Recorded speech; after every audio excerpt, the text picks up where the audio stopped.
राज्यात भेसळखोरी विरोधात अन्न व औषध प्रशासनाने मोठी कार्यवाही सुरू केली आहे। आयुक्त तुकाराम मुंढे यांनी सुट्या खाद्यतेलाच्या विक्रीवर बंदीबाबत स्पष्ट आदेश दिले आहेत।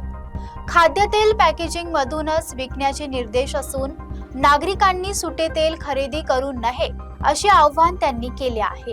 अन्न व औषध प्रशासनाचे आयुक्त तुकाराम मुंढे यांनी भेसळखोराविरोधात आणखी एक मोठा निर्णय घेतला आहे। राज्यात सुट्या खाद्यतेलाच्या विक्रीवर बंदी घालण्याचे आदेश देण्यात आले आहेत। नोंदणी नसलेल्या कंपन्यांकडून खाद्यतेलाची विक्री आणि तेलामध्ये अनधिकृत मिश्रण होत असल्याचे प्रशासनाच्या निर्देशनात आले आहे।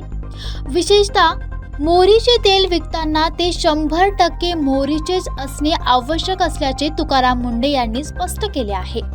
खाद्यतेलाची विक्री केवळ पॅकेजिंग मधून करण्याचे निर्देश देण्यात आले आहेत। सुट्या तेलाचा स्रोत आणि त्याची सुरक्षता याबाबत निश्चित माहिती नसल्याने नागरिकांच्या आरोग्याला धोका निर्माण होऊ शकतो। हॉटेलमध्ये तळणीचे तेल वारंवार वापरल्याबद्दलही प्रशासनाने इशारा दिला आहे। नियमाचे उल्लंघन करणाऱ्यांवर कठोर कार्यवाही केली जाणार असून नागरिकांनी सुटे तेल खरेदी करू नये असे आवाहनही करण्यात आले आहे।